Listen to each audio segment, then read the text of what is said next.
यदि आपसे पूछा जाए कि शरीर को साफ रखने के लिए आप क्या करते हैं, तो आपका जवाब होगा कि रोज नहाते हैं। और नहाने में किस चीज का इस्तेमाल करते हैं, तो कहेंगे कि पानी और साबुन का। तो हम में से हर एक व्यक्ति हर रोज नहाने के लिए किसी न किसी साबुन का इस्तेमाल करता है। शायद ही कुछ लोग होंगे जो बिना साबुन के भी नहा लेते हैं। अब कुछ लोग ज़्यादा साबुन का इस्तेमाल करते हैं, कुछ बिल्कुल ही कम मात्रा में साबुन इस्तेमाल करते हैं। तो आइए देखते हैं कि नहाने के समय साबुन के इस्तेमाल के क्या फायदे हैं और क्या नुकसान। साबुन से नहाने के कुछ प्रमुख फायदे ये हैं कि एक तो यह हमारे शरीर के ऊपर जो धूल, मिट्टी और गंदगी लगी हुई होती है उसे साफ करता है। हमारे रोम छिद्र या हमारे स्वेट ग्लैंड्स को खोलता है। स्किन के ऊपर जो डेड सेल्स रहती हैं उन्हें नष्ट करता है। वहाँ स्किन में चमक लाता है। बैक्टीरिया और अन्य इन्फेक्शन से हमें दूर रखता है। मगर इसके साथ ही साबुन के कुछ घटकों, कुछ इंग्रेडिएंट्स के वजह से हमारी त्वचा को नुकसान भी पहुंच सकता है।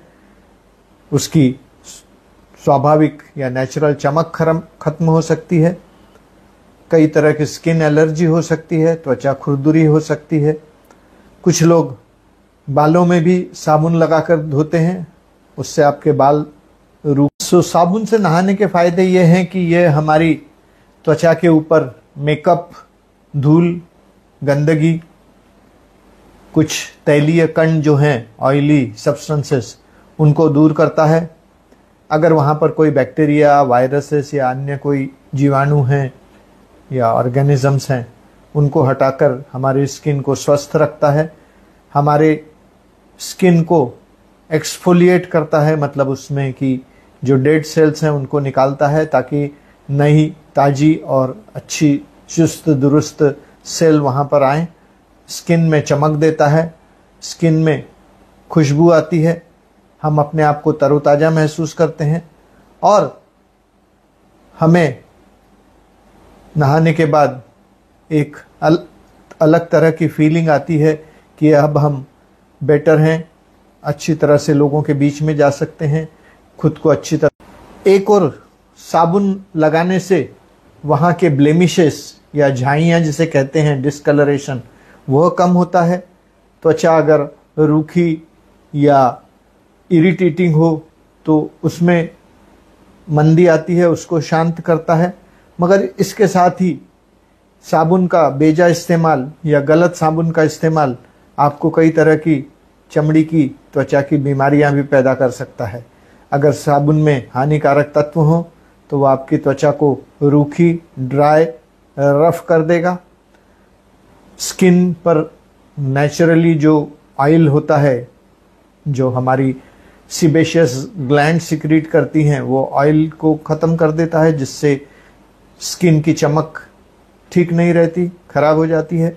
इसके अलावा कई बार यह हमारे जो नेचुरल स्किन पोर्स हैं उनको भी ब्लॉक। साबुन के कुछ अल्टरनेटिव सब्स्टिट्यूट या विकल्प भी हो सकते हैं, जैसे कि स्किन क्लींजर। यह स्किन क्लींजर आपके स्किन को साफ कर उसे कोमलता से सफाई देता है, उसमें चमक लाता है। इसके अलावा आप ड्राई ब्रशिंग कर सकते हैं। उसके लिए खास स्किन ब्रश आते हैं, जो ब्रश आपको सिर्फ अपनी स्किन के ऊपर से घुमाना होता है, जिससे वहाँ की डेड स्किन चली जाती है, त्वचा ज़्यादा चमकदार दिखने लगती है। उसके अलावा आप माइल्ड स्क्रब भी यूज़ कर सकते हैं। यह स्क्रब आपको ट्यूब में मिलते हैं, क्रीम के रूप में मिलते हैं, उपटन के रूप में मिलते हैं, पाउडर के रूप में मिलते हैं। तो इन्हें लगाने से भी स्किन की जो नेचुरल ऑयल प्रोडक्ट। अब साबुन लगाने के क्या साइड इफ़ेक्ट्स हैं या क्या एडवर्सिटीज़ हैं। सबसे पहले तो कि यह आपकी स्किन को कई बीमारियों से एक्सपोज कर देता है, क्योंकि हमारी स्किन पर बैड बैक्टीरिया के साथ साथ में कुछ गुड बैक्टीरिया भी होते हैं और वे हमारे स्किन का एनवायरनमेंट सही रखते हैं, बीमारियों को भीतर प्रवेश नहीं करने देते और जो बैड बैक्टीरिया हैं उन्हें भी खा लेते हैं। तो जब आप साबुन का ज़्यादा इस्तेमाल करते हैं तो ये बैड बैक्टीरिया के साथ गुड बैक्टीरिया भी नष्ट हो जाते हैं, जिससे आपके स्किन का जो बायो इक्विलिब्रियम है वो बिगड़ जाता है। इसके बाद में साबुन में जो रंग, खुशबू और उसमें झाग पैदा करने के लिए जो हमारी स्किन का जो पीएच होता है वह 5.5 से 6.5 के बीच में होता है, क्योंकि 7 पीएच को न्यूट्रल पीएच माना जाता है, 7 से नीचे का पीएच एसिड होता है और 7 से ऊपर का अल्कलाइन। तो नेचर ने, कुदरत ने हमें हमारी स्किन का पीएच एसिडिक रखा है, ताकि एसिडिक नेचर की वजह से आपके शरीर पर कई हानिकारक बैक्टीरिया और अन्य दूषित पदार्थ असर ना कर पाएं। जबकि ऑलमोस्ट सभी साबुन अल्कलाइन होते हैं, तो जब आप अल्कलाइन साबुन से एसिडिक स्किन को धोते हैं तो वहाँ का पीएच इम्बैलेंस हो जाता है और इस इम्बैलेंस की वजह से भी आपको कई तरह की परेशानियां हो सकती है। इसके बाद जैसे कि पहले कहा गया है कि तो साबुन के साइड इफेक्ट्स से बचने के लिए आप क्या सावधानियां बरत सकते हैं। तो पहली बात कि आप माइल्ड या जेंटल साबुन यूज़ करें। बेहतर होगा कि आप ऐसी साबुन यूज़ करें जो बच्चों के लिए खासकर बनाई गई है, उनकी त्वचा के लिए बनाई गई है, जो काफ़ी कम केमिकल और हार्मफुल सब्सटेंस होते हैं उसमें। तो आप बेबी सोप का इस्तेमाल कर सकते हैं, मॉइस्चराइजिंग सोप का इस्तेमाल कर सकते हैं, क्योंकि उसमें काफ़ी क्रीम की मात्रा होती है, जिससे आपकी स्किन की चमक और निखार बना रहता है, सॉफ्टनेस बना रहता है। बहुत हार्ड साबुन या बहुत तेज सुगंध वाली साबुन का इस्तेमाल ना करें, क्योंकि तेज सुगंध वाली साबुन आपको कोई ज़्यादा देर तक का सुगंधित नहीं रखती। यह केवल जब आप शरीर पे। अब सवाल यह उठता है कि हमें रोज़ कितनी बार साबुन का इस्तेमाल करना चाहिए। तो आप दिन में 1 या 2 बार से ज़्यादा साबुन का इस्तेमाल ना करें, क्योंकि अक्सर देखा जाता है कि कई लोगों को आदत होती है कि वह दिन में 4-4, 5-5 बार अपने चेहरे को साबुन से धोते हैं। यह अत्यंत हानिकारक आदत है, क्योंकि बार बार साबुन से मुंह धोने से न और हाथ धोने से न केवल आपके स्किन को नुकसान पहुंचता है, बल्कि उसमें कई तरह की गंभीर बीमारियां भी हो सकती हैं। तो जहां तक हो सके साबुन का इस्तेमाल 1 से 2 बार से ज़्यादा ना करें, और ख़ासकर चेहरे पर तो साबुन बिल्कुल ना लगाएं। चेहरे पर लगाने के लिए आप फेस वॉश का इस्तेमाल कर सकते हैं या कोई मॉइस्चराइज़र लगाकर फिर उसे पानी से धो सकते हैं, जिससे भी आपकी त्वचा पूछा जाता है कि क्या बगैर साबुन के भी संपूर्ण स्नान हो सकता है। तो यदि आप किसी और तरह का स्क्रब या बॉडी लोशन या बॉडी क्लींजर इस्तेमाल कर रहे हैं, तो आप साबुन को छोड़ सकते हैं, बिना साबुन के भी अपने शरीर को स्वस्थ रख सकते हैं। फिर ये सवाल भी पूछा जाता है कि जो बाज़ार में मिलने वाले नेचुरल या प्राकृतिक सोप हैं वो बेहतर हैं या आम मिलने वाले सोप। तो देखिए, ये कोई भी सोप जो बाज़ार में अलग अलग ग्लैमरस फैसिनेटिंग नामों से मिलते हैं, जिसमें कहते हैं कि नीम है या तुलसी है या प्राकृतिक है या नेचुरल है, तो इन सभी में कुछ, आज हम में से 99% लोग नहाते समय साबुन का इस्तेमाल करते हैं, तो उसे अपने चेहरे पर भी लगाते हैं, चेहरा भी साबुन से ही धोते हैं और बाकी शरीर तो आप साबुन से धोते ही हैं, मगर ऐसा बिल्कुल मत करिए क्योंकि आपके चेहरे की त्वचा बहुत नाजुक होती है, बाकी के त्वचा के बनिस्बत वह पतली होती है, सॉफ्ट होती है, थिन होती है, बहुत ज़्यादा सेंसिटिव होती है। तो यदि आप रोज़ाना के नहाने के साबुन का इस्तेमाल चेहरे के लिए भी कर रहे हैं तो आज से ही इसे बंद कर दीजिए, क्योंकि आप अपने चेहरे को न केवल ख़राब कर रहे हैं बल्कि उसकी त्वचा को जल्दी बूढ़ा बना रहे हैं, निस्तेज बना रहे हैं, ग्लोलेस बना रहे हैं। तो यह उठता है कि यदि चेहरे पर साबुन का इस्तेमाल ना करें तो क्या किया जाए। तो ऐसे कई घरेलू नुस्खे हैं जिनसे आप चेहरे को साफ रख सकते हैं, धो सकते हैं और उसकी सारी प्रॉपर्टीज, उसके सारे गुण बरकरार रख सकते हैं। इसमें प्रमुखता से चेहरे को दूध से धोना है, या फिर आप हल्दी से बीच पाउडर से को भी थोड़ा सा ऑयल डालकर उससे भी धो सकते हैं। आप चेहरे को मुल्तानी मिट्टी से धो सकते हैं। आप चेहरे को बेसन के उपटन से धो सकते हैं।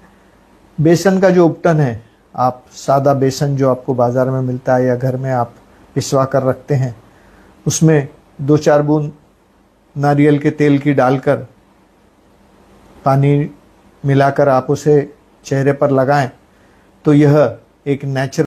अब आपको यह जानकर आश्चर्य हो कि आपका नहाने का साबुन भी आपके लिए कई बीमारियों का घर साबित हो सकता है।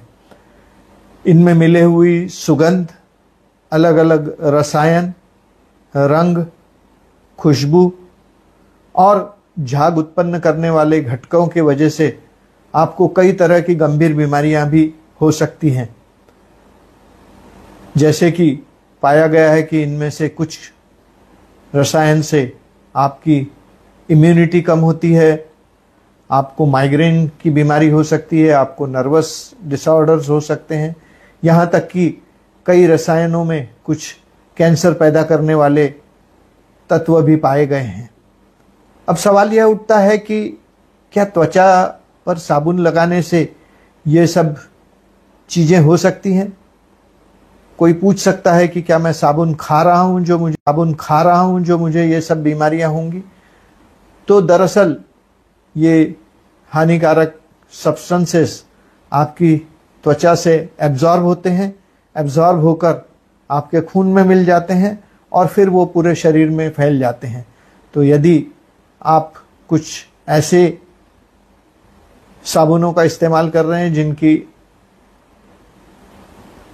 इंग्रेडिएंट्स के बारे में आपको कोई जानकारी नहीं है, जो सस्पिशियस हैं, केवल रंग और खुशबू की वजह से आप इस्तेमाल कर रहे हैं, या फिर आपको वो काफ़ी सस्ती कीमत में मिल रही है, या फिर आपको अलग अलग तरह के प्रलोभन दिए जा रहे हैं कि जैसे 2 के साथ 2 फ्री या 2 के साथ 3 फ्री या किसी और चीज़ के साथ साबुन फ्री।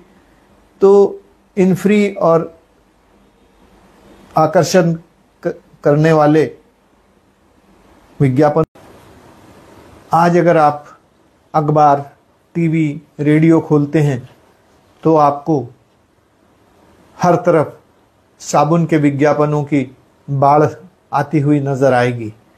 ये साबुन से त्वचा मुलायम रहती है, उससे चेहरा खिलता है, इससे आपकी उम्र बढ़ जाती है, यह आपकी त्वचा के लिए एक माँ के स्पर्श का काम करता है, यह आपकी त्वचा को फिल्मी हीरोइन जैसी सुंदर बना देगा, यह आपको दिन भर तरोताज़ा रखेगा, इससे आप में मर्दाना शक्ति जागेगी। तो ये सब बेकार की बातें हैं, भ्रमित करने वाली बातें हैं और डिसीव करने वाली बातें हैं। साबुन में ऐसा कोई गुण नहीं होता है कि जिससे ये सब कुछ हो जाए। साबुन एक सफाई का माध्यम है और ये अब अंत में कौन सा साबुन आपके लिए बेस्ट है? तो देखिए, हर एक व्यक्ति की स्किन अलग अलग प्रकार की होती है। किसी की रूखी होती है, किसी की बहुत ज़्यादा तैलीय होती है, किसी को धूल मिट्टी का सामना दिन भर करना पड़ता है। कई लोग केवल बंद कमरे में रहते हैं जिनसे उनको पर्याप्त मात्रा में धूप नहीं मिलती, सूरज की रोशनी नहीं मिलती। तो हर एक के लिए अलग अलग साबुन हो सकता है। तैलीय त्वचा के लिए वो साबुन जो तेल की परत को हटाए, रूखी त्वचा के लिए मॉइस्चराइजिंग साबुन, जो लोग पूरे समय एसी में बैठे रहते हैं उनके लिए एक्सफोलिएटिंग साबुन, क्योंकि उनकी त्वचा को हमेशा